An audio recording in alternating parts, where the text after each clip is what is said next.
Their Burg flew right up to me and just sat there going, "Purr-poo, purr-poo, purr-poo," and doing these little circles that he used to do as we would play. This happened multiple times over a 2.5-year time period. He would come back, sometimes by himself, sometimes with friends, but was very much in the wild. Welcome to She Handled It, a podcast dedicated to sharing empowering stories of women who have faced major adversity and how they overcame it. I'm your host, Arwen Becker. I'm a wife, mom, national speaker, author, entrepreneur, and athlete. But on my journey to these triumphs, I've battled many life-altering challenges. Thankfully, I found freedom when I realized I was not alone.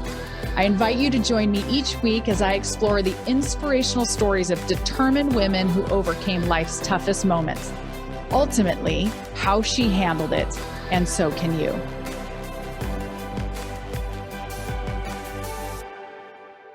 So the song that I want to suggest that you add to your Overcomer playlist is by For King and Country, called Burn the Ships. And I love that term of burn the ships, right? So you take a ship to get somewhere and you're committing to staying where you are and figuring it out versus going back to what's safe, or at least what you knew, right? And some of the words say, burn the ships, cut the ties, send the flare into the night, say a prayer, turn the tide, dry your tears, and wave goodbye. Step into a new day. We can rise up from the dust and walk away. We can dance upon our heartache. So light a match, leave the past, burn the ships, and don't you look back. Woo! Great song. So if you want to instantly see my husband get really irritated, just use the proper term when describing city pigeons. Rock doves. Okay.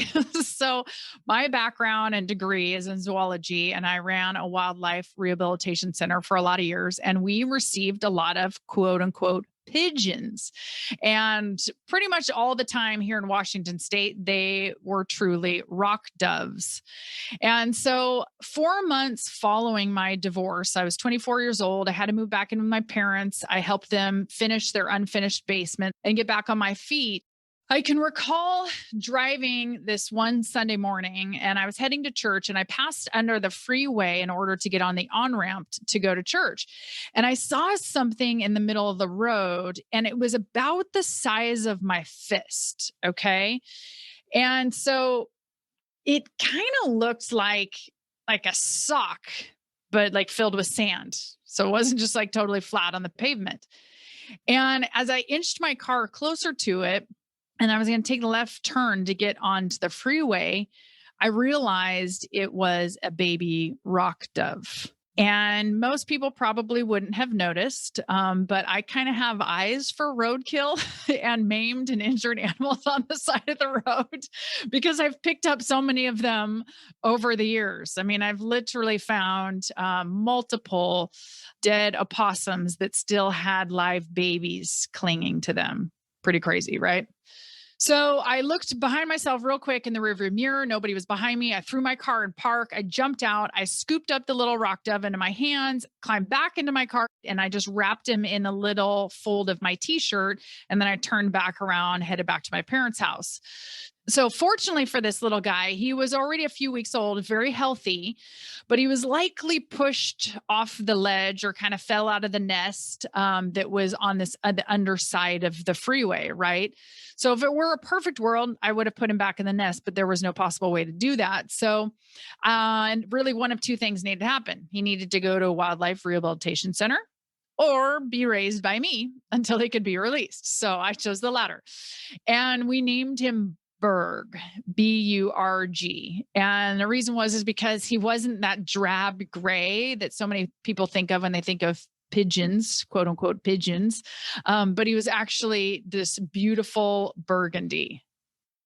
So I ended up outfitting one of my old rat cages because, yes, I used to have multiple rats, and it was actually quite enormous. It was probably made for ferrets, but I ended up getting it for my rats, so they had sweet like mansion houses. And I made him his own little house. And then what I did is I developed these little perches around my bedroom. So once he could fly to those little perches for some exercise. And I remember we used to have so much fun together. I would sit on the floor with a cookie sheet tray with some water in it. And he would sit there in the water, fluttering his wings and giving himself a bath. And it was just so cute. And then sometimes he would actually kind of run up to me on the floor, and I'd sit on the floor and I'd squeeze like his nose, like, like you would grab a little kid's nose or something like that. And I'd squeeze it with my thumb and pointer finger on, kind of the opposite sides of his beak. And I'd shake his little head, and he just loved it. He would kind of run away from me, and then he would run back, and he would do these circles and make noises. He'd go, "Whoop-oo, whoop-oo, whoop-oo," and it was so cute. Oh my gosh, I loved it. And he would want me to do it again. Eventually, we got to this point where, he would sit on your shoulder. And there were times that I remember that Randy would come for a visit. And I have the, the best picture of Burg sitting on Randy's head while Randy's in a business suit with this look of confusion on his face. It was so funny. And so, of course, Burg continued to grow, and all of his adult feathers started coming in, and it became pretty apparent that he needed to start living outside, right? So my dad helped me build this little birdhouse, and we kind of affixed it on the outside part of my parents' balcony so you could see it from the kitchen window. And we would take Burg out there and kind of leave him out there for a few hours with some food and stuff like that, and he wouldn't go anywhere, and then we'd bring him back inside the house. For a number of days, it's just kind of the way it went. He would never leave, and he would just eat the food, and then we'd bring him in at night until one day he was gone. And I remember it was real interesting because that week that he left and never returned, I was debating on whether or not I was going to leave him there, because here I had raised this fledgling rock dove, and now I was getting ready to move. And I kind of was trying to figure out, well, do I move him with me, or do I leave him there for my parents to be responsible for? Not that I wasn't all worried that they couldn't be responsible, but I just didn't want to put that obligation on them to have to care for him and stuff like that. And so I just kind of feel like God just stepped in and just made the choice for me. And 2 days before I moved out, he didn't return until the year to follow. And that next winter, my parents called me, total disbelief, right? Because they had 36 rock doves that arrived at their house to eat, being led by Burg, right? So Burg goes back into the house expecting there to be food for him and all of his friends, right? And all of the other doves were staying at a distance. They wouldn't come, but my parents just put Bird into the feeder in the bird house and everything. And then they'd eventually come up and start eating. And when I came out there, so of course they called me. So I came out there, and it was just so marvelous because their Burg flew right up to me and just sat there going, "Purr-poo, purr-poo, purr-poo," and doing these little circles that he used to do as we would play. This happened multiple times over a 2.5 year time period. He would come back, sometimes by himself, sometimes with friends, but was very much in the wild, right? And doing just fine. That was until the morning that I received a very surprising phone call from my mom. And she told me that some neighbor kids had actually come by her house and said, "Hey, there is a pigeon." It's probably what they called it. "There's a pigeon that's walking around on one of the cars, and we're not sure if it's yours."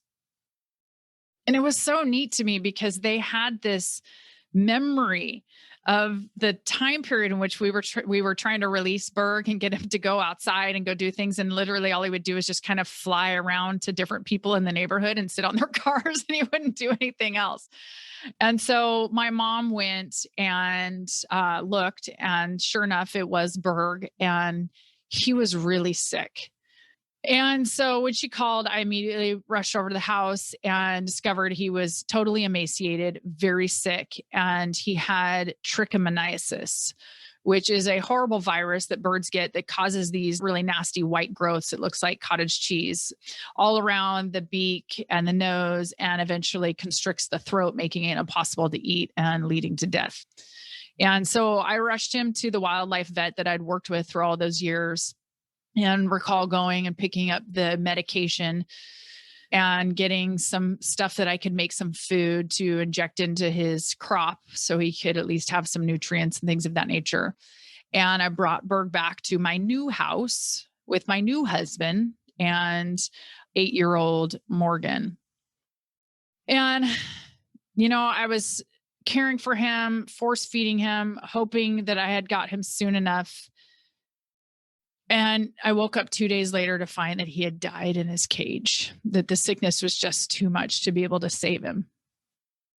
But the part that was so remarkable is he came back. Because for me, what an extraordinary miracle to not only finding this bird on the freeway ramp, moments before he would have been crushed, right?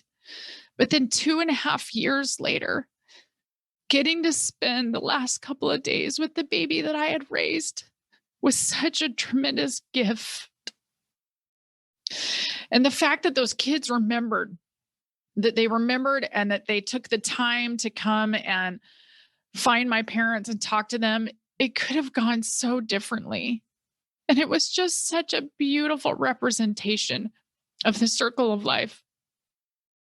I wept so much in the days to follow, and almost somewhat surprised it affected me as significantly as it did. But I just think I was more overwhelmed by the fact that I got the opportunity to be there, to not only be there in the first days of Burg's life, but to also be there when Burg came back to die.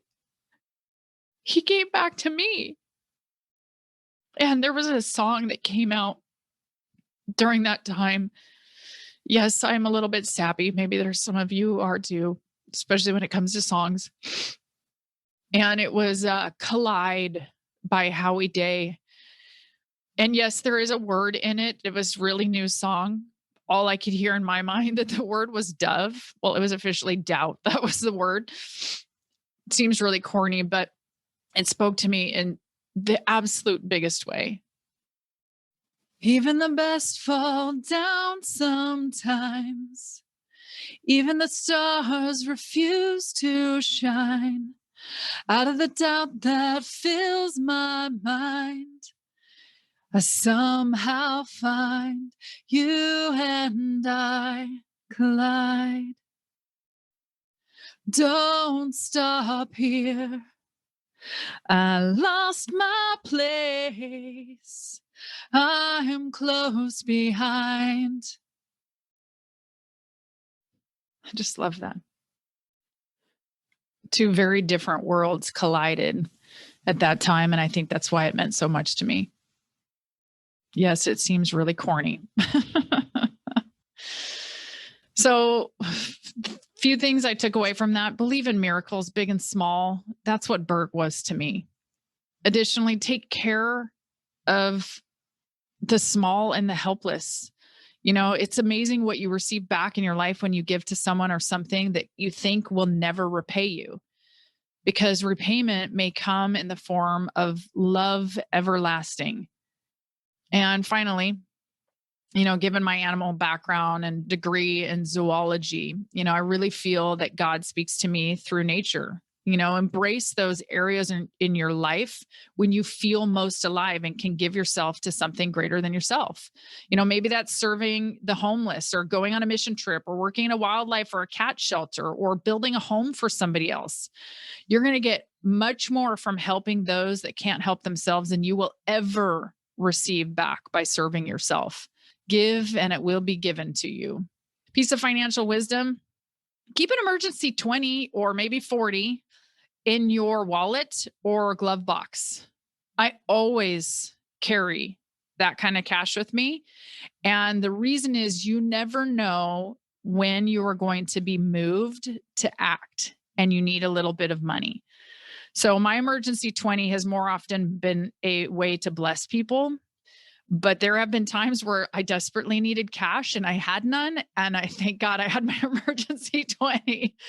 So make sure that you keep that on hand.